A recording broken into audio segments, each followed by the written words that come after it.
Well, now let us go to the clarification on page 282. Here of mindfulness, right mindfulness alone is implied. Similarly, by the four supreme efforts, right effort is implied. That means there is only one mindfulness or only one sati. Although there is only one sati, in this section, sati is described as of four kinds, and they are contemplation on the body and so on.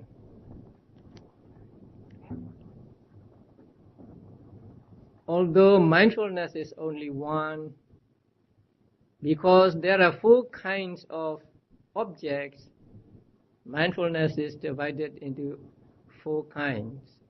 So the body, the feelings, the consciousness, and the Dhamma objects. And also, in order to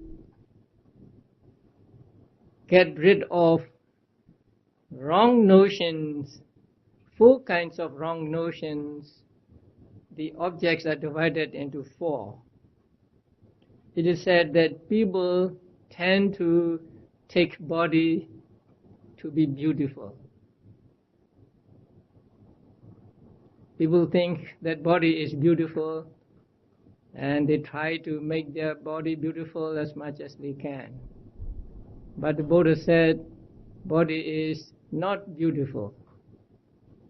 In fact, it is filthy or falsome. So in order to know that the body is actually not beautiful, the contemplation on the body is given. So while practicing contemplation on the body, one comes to understanding that the body in reality is not beautiful. And it is said that people tend to take feeling as happiness, especially the pleasant feeling. So when we have pleasant feeling, we think we are happy, we are in happiness. So in order to make people understand that feeling is actually suffering or dukkha, Buddha gave the second contemplation on feelings. So when we concentrate on feeling, when we make notes of feeling, we come to understand what feeling is, especially painful feeling. So when there is painful feeling and we concentrate on the feeling, we know that it is something that inflicts our body and something that is difficult to endure, and so we know that it is not happiness but it is dukkha. And also when we concentrate on the pleasant feelings, we know that pleasant feeling does not last for long. It comes and it goes, and so it is impermanent. And Buddha said that whatever is impermanent is dukkha. Whatever is impermanent is suffering. So here suffering means not painful, but being oppressed by rise and fall. So the characteristic of dukkha is being oppressed by rise and fall. That means having rise and fall, having a beginning and an end. So when we concentrate on the feeling, even on the pleasant feeling, we come to know that this pleasant feeling has a beginning and an end, and so it is oppressed by arising and disappearing, and so it is dukkha or suffering. So in order to understand feeling as suffering, the second contemplation is given. And also people tend to take consciousness as permanent. we think that we have the same consciousness as we had as a child, or as we had a few years ago, and so on. Although we think that at every moment there is a different kind of consciousness, still we think that we have the same consciousness. So we tend to take consciousness as permanent. So in order to show that consciousness is not permanent, Buddha gave us the third contemplation, the contemplation on consciousness. So when we concentrate on the consciousness, we come to see that consciousness comes and goes. Now, when you are practicing meditation, keeping your mind on the in and out or rising and falling of the abdomen, and then your mind wanders, and you are aware of that wandering, and you make mental notes as wandering. And after 2 or 3 notes, wandering disappears, and you go back to the breath or the movements of the abdomen. So you see for yourself that consciousness arises and disappears. And at every moment there is a different or a new consciousness arising and then disappearing. So when you see consciousness as coming and going at every moment, arising and disappearing at every moment, you come to realize that consciousness is impermanent. So in order for us to understand that consciousness is impermanent, Buddha gave us the contemplation on consciousness. And then there are Dhamma objects, the other mental states, and also some material states. We tend to take these as self, as abiding entity, as soul. So in order to show that they are not self, they are not abiding, they are without an inner core, Buddha gave us the contemplation on the Dhamma objects. So when we concentrate on the Dhamma objects, we come to see that they also come and go, they arise and they disappear, and they don't even last for 2 consecutive moments. So we come to realize that these Dhammas have no inner core, they do not last forever, and they are just the phenomena rolling on. And so we come to realize the anatta nature of phenomena when we pay attention to the Dhamma objects. Since there are 4 kinds of objects and 4 ways of wrong understanding of these objects, Buddha gave us the 4 kinds of satipatthana, or 4 kinds of setting up mindfulness. Therefore, we have not 1 satipatthana but 4 satipatthanas in this section. And there are 4 supreme efforts. Similarly, by the 4 supreme efforts, right effort is implied. The right effort is actually 1. It is viriya, or effort among the 52 cetasikas. But there are 2 kinds of states, wholesome states and unwholesome states. And then there are 2 kinds of unwholesome states and 2 kinds of wholesome states.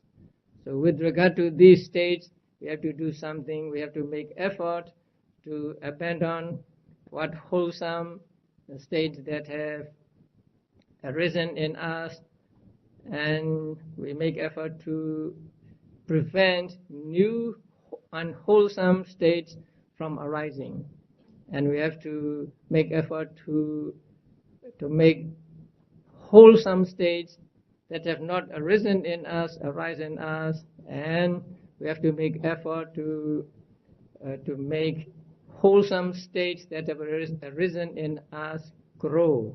So there are 4 ways of making effort depending on the 4 kinds of states, and to each of wholesome and unwholesome states. So although there is just 1 effort, that means 1 Cetasika, one mental factor that is called effort. There are 4 supreme efforts.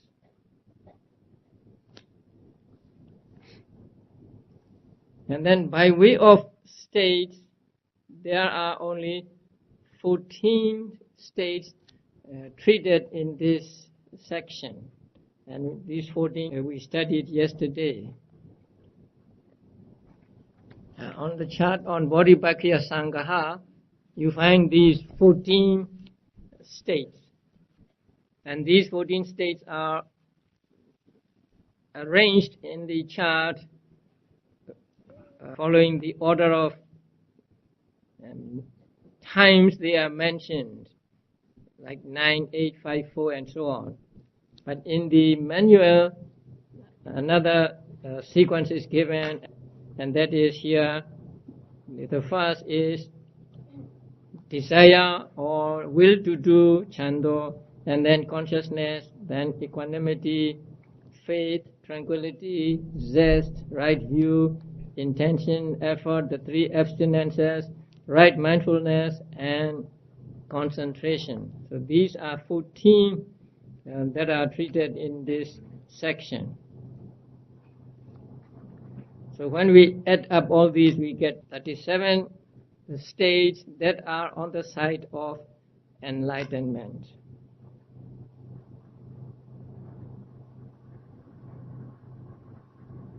We also studied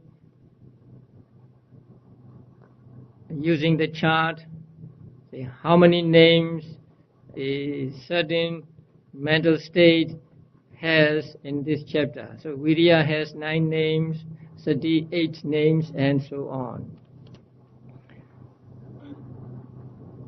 The last verse in this section is Sabbe Lokotre Honti, and so on.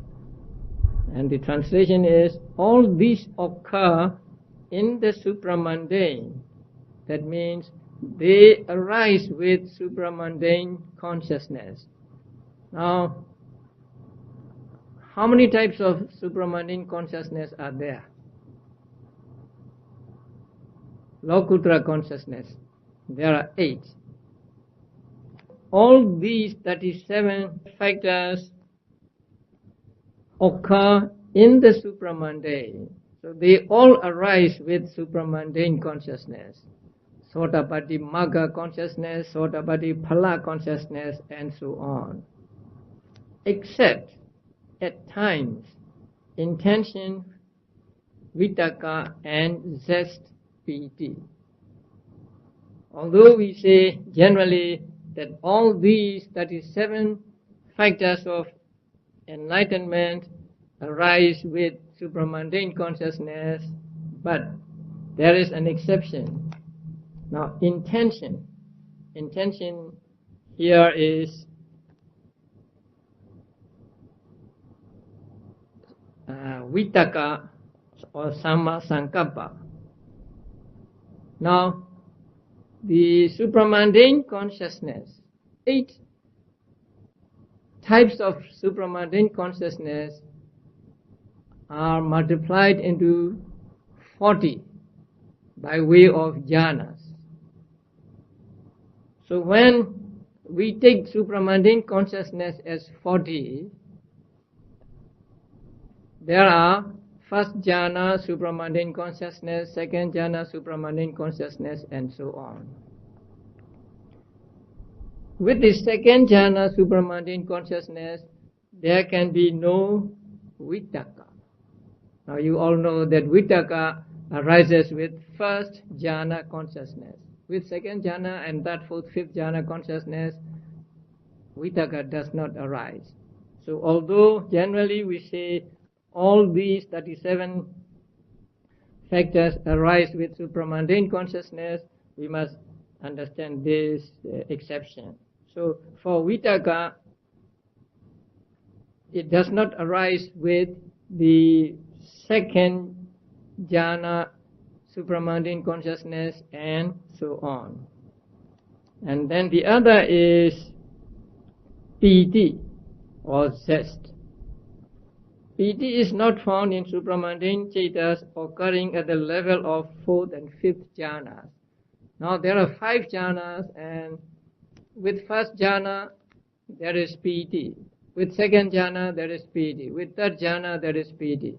But with 4th jhana there is no piti, and with 5th jhana also there is no piti. So piti arises only with first jhana, second jhana, and third jhana consciousness of the supramundane level.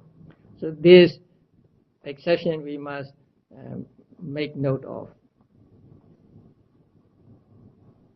In the mundane, too, they occur in the course of the 6-fold purification according to circumstances.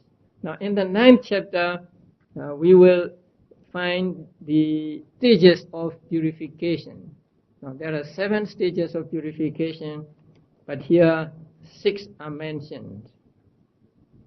So during the 6 stages of purification, these 37 factors arise as the case may be. So that means when practicing meditation with the intention of getting enlightenment, these 37 factors are arising together with the types of consciousness. There are 7 stages of purification, and the first is purification of sila, the second is purification of mind or purification of concentration, the third is purification of view, and so on. So during those stages, when a yogi is practicing vipassana meditation, these 37 factors of enlightenment arise with the vipassana consciousness. So during those also, these 37 requisites of enlightenment or the members of enlightenment are found in various combinations according to circumstances. So when the practice of vipassana meditation is with consciousness accompanied by somanasa, there may be piti, but when it is not accompanied by somanasa, there is no piti, and so on. So they arise with mundane consciousness also during the 6 stages of purity in the practice of meditation. Now we come to the last subsection, a section of the whole, of all. So in this section, those mentioned comprise all ultimate realities mentioned at the beginning of this chapter. Now, for example, the 5 aggregates. The 5 aggregates include all the 72 ultimate realities mentioned at the beginning of this chapter, and so on. And there are 5 categories in this section, and the first is the 5 aggregates, and the second is the basis, and the third the elements, and the fourth is the compendium of truth. The first of the compendium of the whole are the 5 aggregates. Now you are all familiar with the 5 aggregates.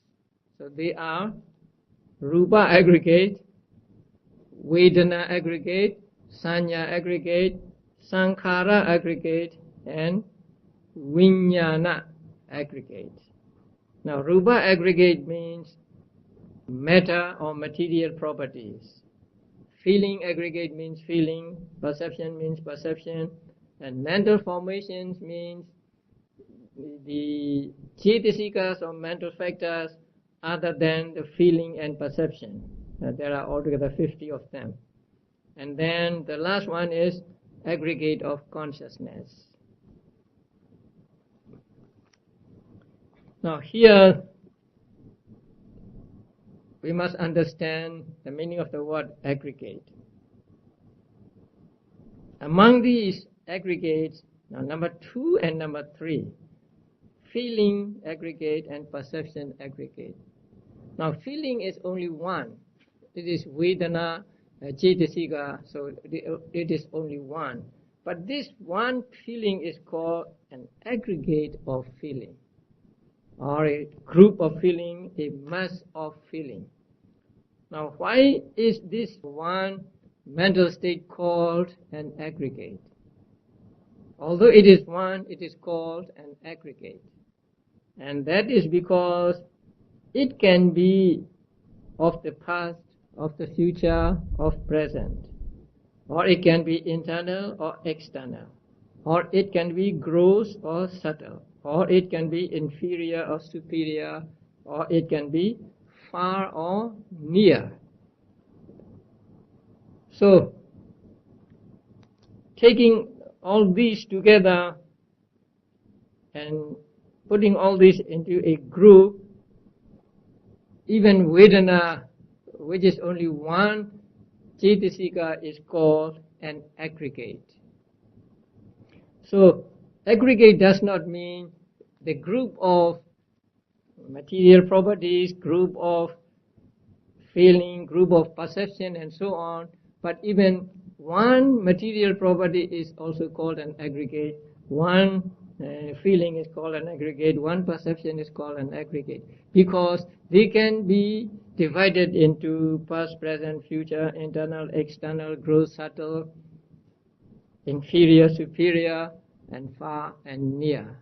So when something can be divided into past, present, and future, and so on, it can be formed into an aggregate, or we can call it an aggregate. So the first aggregate is the aggregate of materiality. That means just material properties, and there are altogether 28 material properties, and they are taught in the 6th chapter. And the second is a feeling aggregate. There are 3 kinds of feeling or 5 kinds of feelings, and the third one is the perception aggregate. The perception is making marks or making notes of the object. So whenever we experience an object, there arises in our mind a mental state called perception.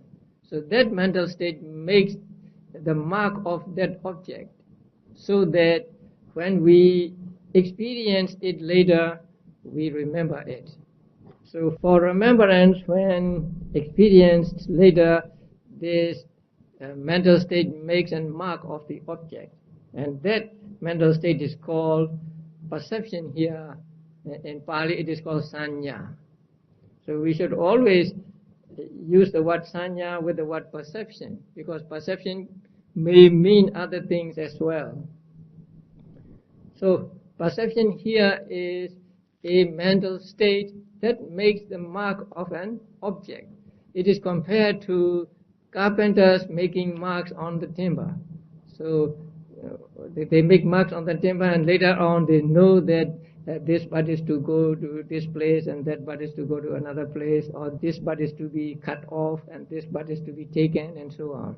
So by those marks they know what to do with the timber. So making marks like that is the function of sanya, or perception, here translated as perception. And the fourth is mental formations aggregate. Now the Pali word for the mental formations is sankhara. Now we will meet sankhara again when we study the dependent origination. The word sankhara is a difficult word because it means almost opposite of each other. Let's say sankhara has 2 meanings, at least 2 meanings, and these 2 meanings are opposed to each other. Sankhara means something that makes, and Saṅkhara means something that is made. So one is the active sense and the other is the passive sense. That is why it is not easy to understand or to translate the word Saṅkhara. Whenever we find this word in our readings, we have to ascertain in what sense it is used, in the active sense or in the passive sense. So here, the word is Saṅkhara Khanda. Saṅkhara is used here, and here it is used in the sense of active sense. So that means something that makes, that conditions. And something that makes or that conditions is actually the volition or cetana. So volition or cetana is called karma, and it gives results in the future. And so the name Saṅkhara is actually the name of cetana. And cetana is what is called karma.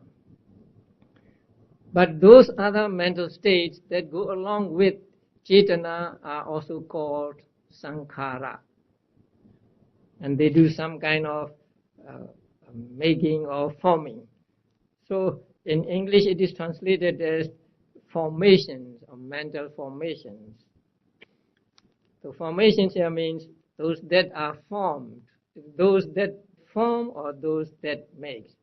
So I think this word is a little tricky.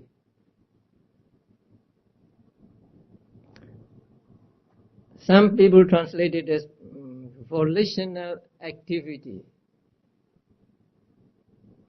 There is no satisfactory word in English. Maybe I don't know the satisfactory word, although there is a satisfactory word. So let us just follow the translation here, mental formations. So here mental formations means those that form, those that make. And if you go back to the second chapter, you will find that there are 52 cetasikas. And among these 52 cetasikas, there is feeling and there is perception. So they form the separate aggregate. And then the other 50 as a whole are grouped as the fourth aggregate, that is Saṅkhara aggregate or mental formation aggregate. And 5 is the consciousness aggregate. So you know there are 89 or 121 types of consciousness. So all consciousness are called consciousness aggregate. Even one consciousness is called an aggregate, because that one consciousness can be of past, future, present, internal or external, and so on.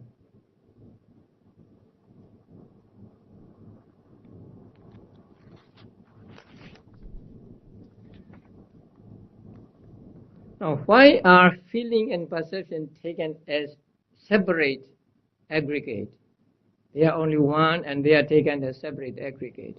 Now, it is explained in the commentaries that they are important and they are beneficial to the existence in the samsara. When we feel good about something, we like that object or we are attached to it. And in order for us to be attached to it, the perception makes us like it. Now perception can be right or wrong. Whether right or wrong, when we are following the perception, then we experience the object more fully. So perception is like seasoning in the food, and feeling is like the taste of the food. So in order for a being to go along the samsara, to go from one life to another, to be in the samsara, these two are beneficial, these two are important. That is why each one of them are taken as a separate aggregate. The next category is the aggregates of clinging. Now, there are two aggregates, right? Just aggregates and aggregates of clinging. Aggregates of clinging means aggregates that are the object of clinging, or that can be the object of clinging. So we must understand this clearly. So aggregates of clinging means not clinging taken as aggregate, but aggregates that are objects of clinging or that are subject to clinging. That means aggregates we can cling to. And there are 5 of them, the same as the 5 aggregates in general. But here they are, or they must be, the object of clinging. So if we can cling to something, then that something is called an aggregate of clinging. Now we see something and we can be attached to it. We can cling to that object by craving or by wrong view. And so that object is the aggregate of clinging for us. So can you tell me anything that cannot be the object of clinging in the world? There is nothing that cannot be the object of clinging in the world. So actually, aggregates of clinging means everything in the world. I may like one thing and you may like another thing, but anything is or can be the object of clinging. We cling to the objects by craving or by a wrong view. So the 5 aggregates of clinging are almost the same as the 5 aggregates in general. But there is one difference.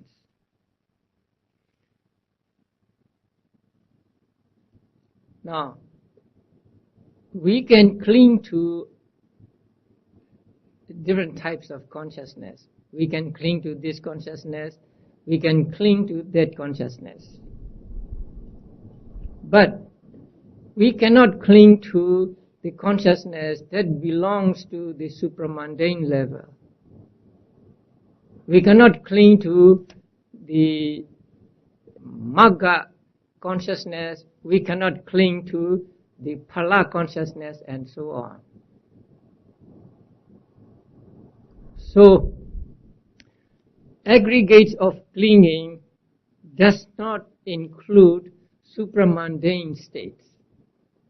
Only mundane states are said to be aggregates of clinging. So when we say just 5 aggregates, we mean all aggregates, both mundane and supramundane. But when we say 5 aggregates of clinging, we mean only the mundane aggregates and not supramundane aggregates. That is the difference. And why are these two taught?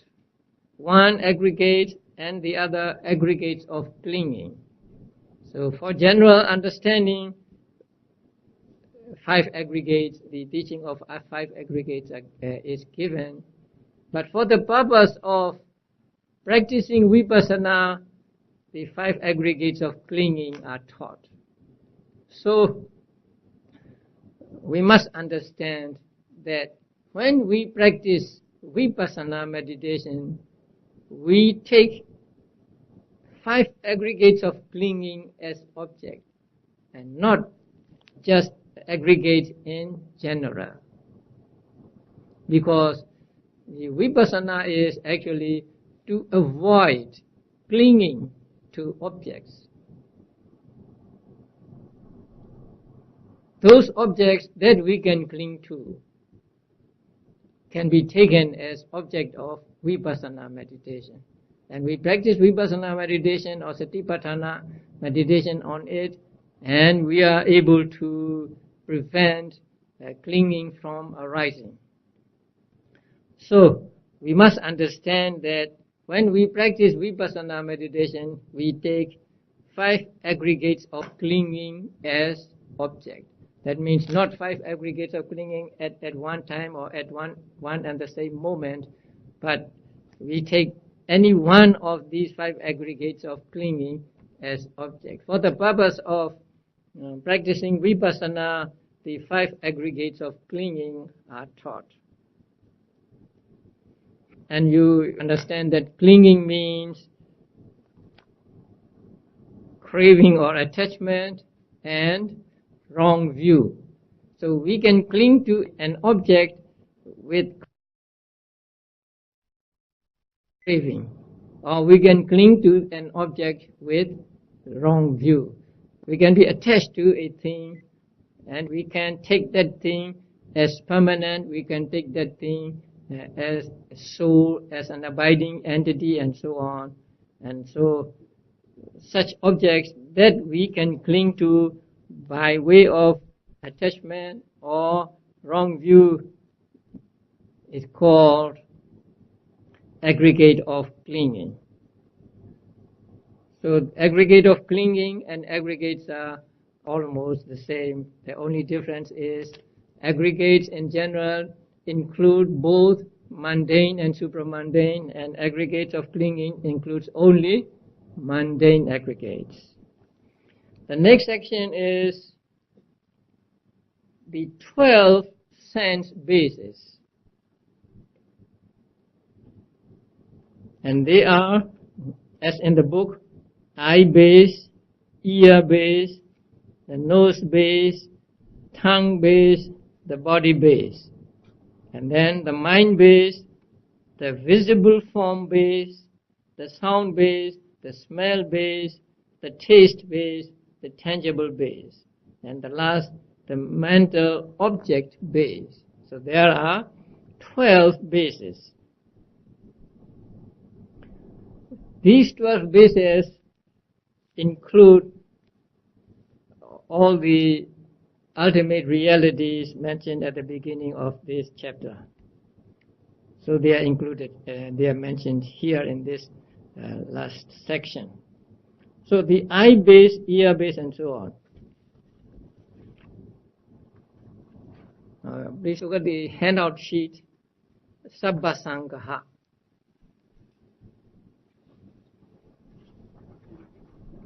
So on that page, the third group is a group of ayatana. Now ayatana is translated as base. Ayatana means location or habitat or base, and so here it is translated as base. And there are 12 ayatanas or bases, and the one is in Pali Chakkhayatana, that means Chakku Ayatana, and that is according to the ultimate reality, Chakku Pasara, sensitivity, eye sensitivity. And the second is ear based Sotayatana, and it is in reality the ear sensitivity. And the third is Ghanayatana or nose based, and in reality it is the nose sensitivity. And the fourth, Jihvayatana or tongue based, and in reality it is tongue sensitivity. And the fifth is Kayayatana, the body base, and in reality it is the body sensitivity. And then the sixth is called Manayatana, the mind base. And mind base consists of all chitas, 89 or 121 types of consciousness. So among these 6 bases, the 5 are material, and the last, number 6, is mind, or actually it is consciousness. And then number 7 is called Rupayatana. Here Rupa means visible object. We must be careful when we see the word Rupa, because it can mean matter in general, and also it can mean a visible object. So here it means a visible object. an object that can be seen. So the visible form base is rupa, or the visible datum or visible object. And then the sound base, in Pali, saddhayatana, it is sound. The 9 is gandhayatana, the smell base, and it is smell. And number 10 is rasayatana, or taste base, and it is taste. And number 11, pottabhayatana, tangible base. Now, a tangible base is composed of 3 essential elements. They are Pathavi, earth element, Tejo, fire element, and Vayo, air element. Now, there are 4 essential elements, material elements taught in Abhidhamma.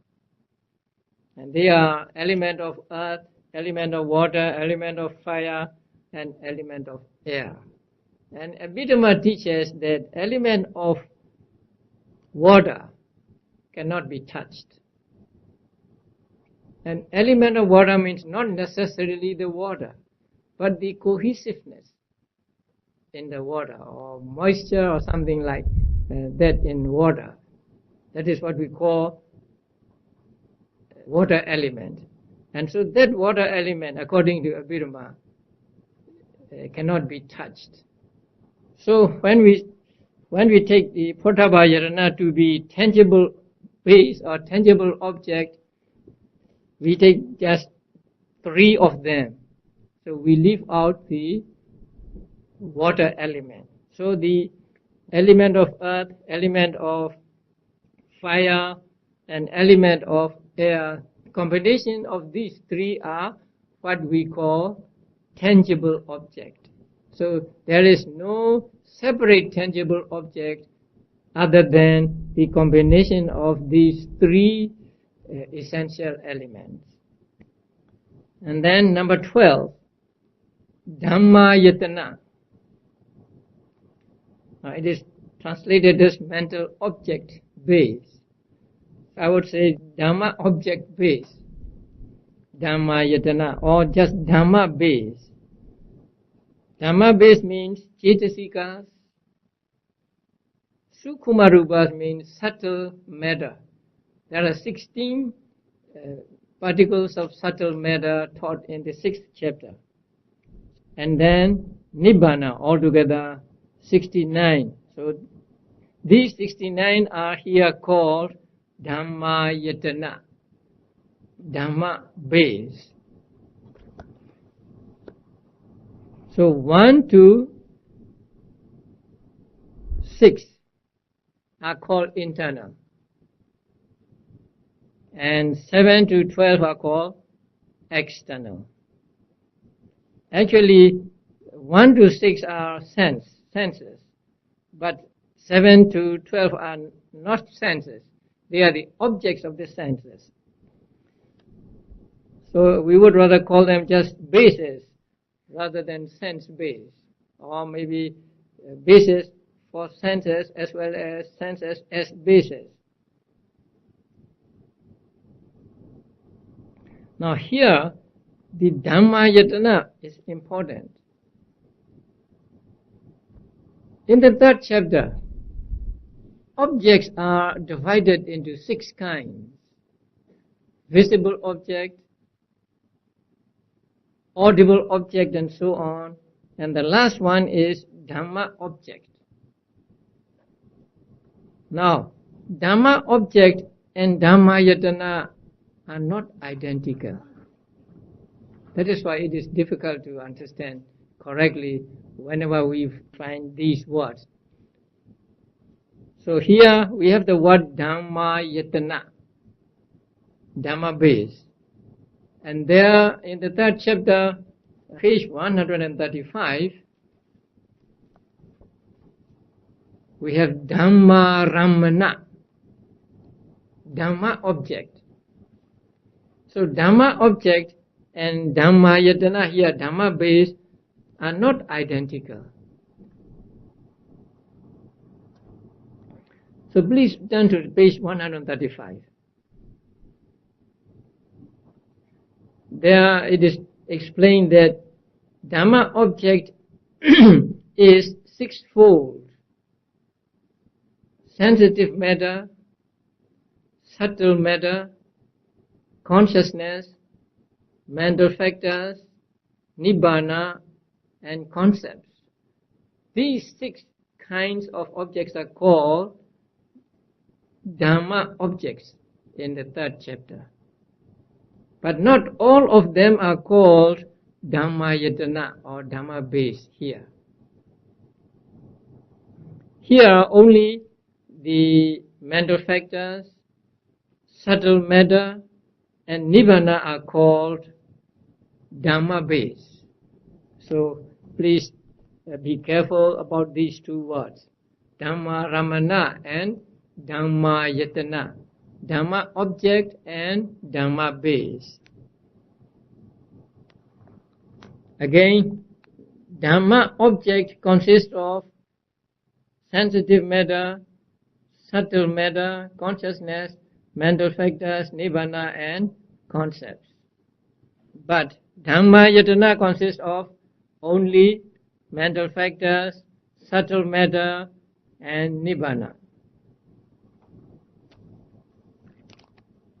And this is explained in the notes on page 287, about the middle of the first paragraph. Thus, it excludes the first 5 objective bases, the 5 types of sensitive matter and citta, which is identical with the mind base.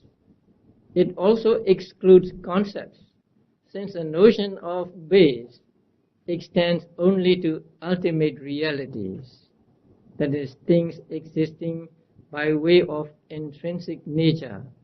They have their own existence and does not extend to things that owe their existence to conceptual construction. The concepts are said to exist only in our imaginations, and they have no real existence. So they are excluded here. The Dhamma base comprises the 52 mental factors, 16 kinds of subtle matter, and nibbana. So, in these 12, the Cakkayatana or eye base correspond to visible form, ear base correspond to sound base, and so on. But the mind base and Dhamma object base are different. They do not correspond to each other. The mind base means 89 or 121 types of consciousness, but Dhamma base means the mental factors, subtle matter, and nibbana.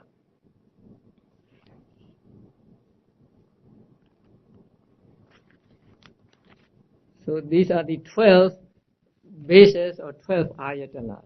Now the next category is of dhatus or elements. They are called dhatus in Pali because they bear their own intrinsic natures. They hold their own natures. They have their intrinsic natures as their own, and such things are called dhatu in Abhidhamma. And these dhatus are said to be of 18, and they are first eye element, and the second the ear element, third nose element, fourth tongue element, and fifth the body element. So they are the same as the first 5 bases. And 6 visible form element, that means visible object.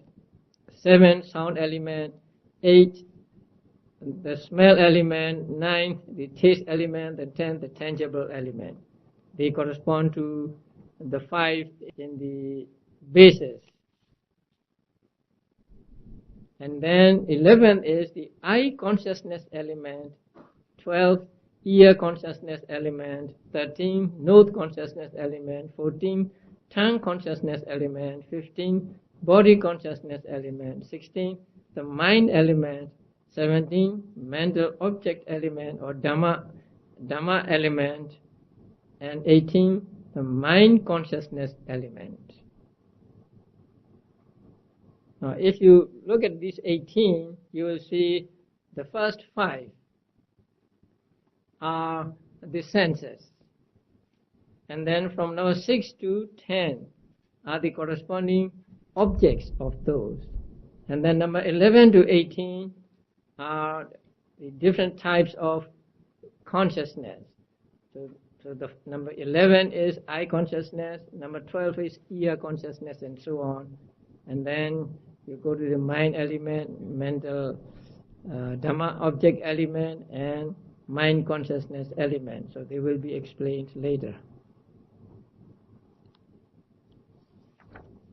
Now please turn to page 290.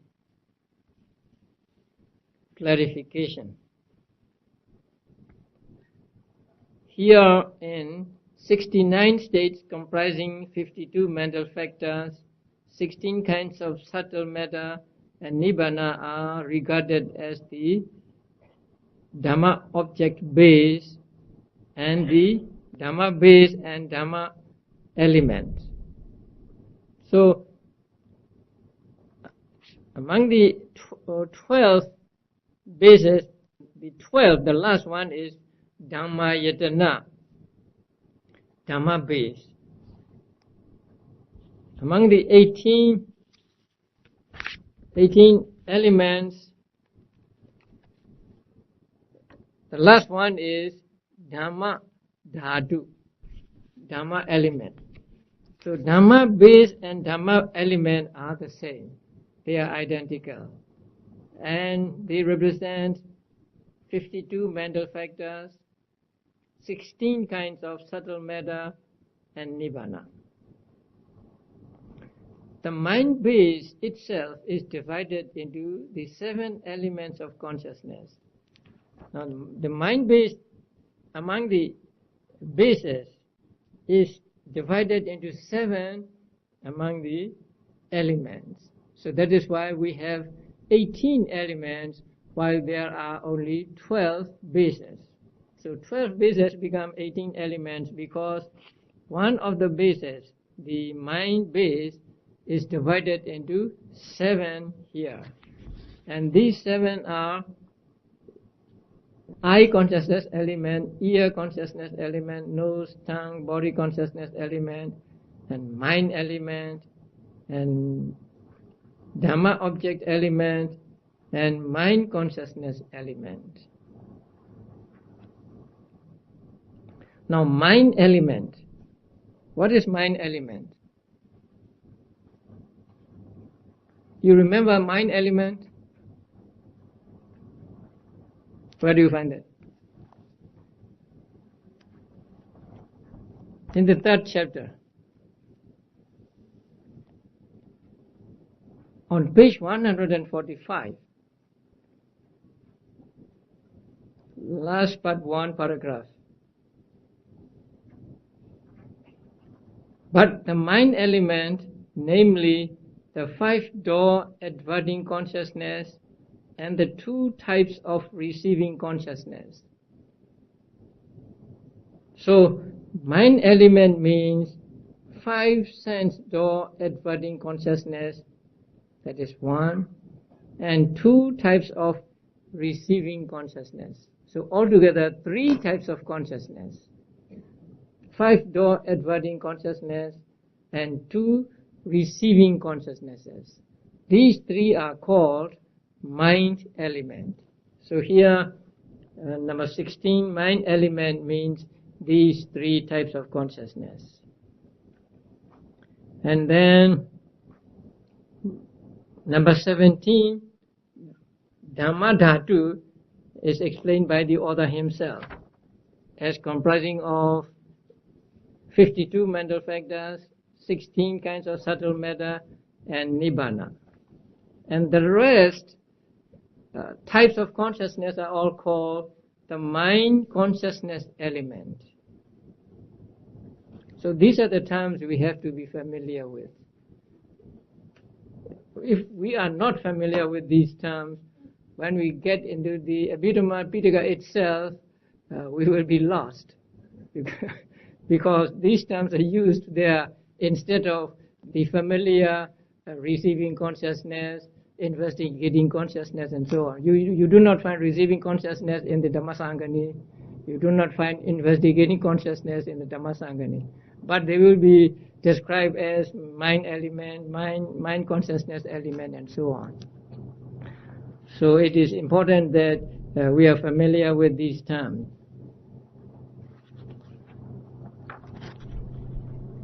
The last category is the category of truth. So as you know, there are 4 noble truths: the noble truth of suffering, the noble truth of the origin of suffering, the noble truth of the cessation of suffering, and noble truth of the way leading to the cessation of suffering. So there are 4 noble truths. I think we'll have a break.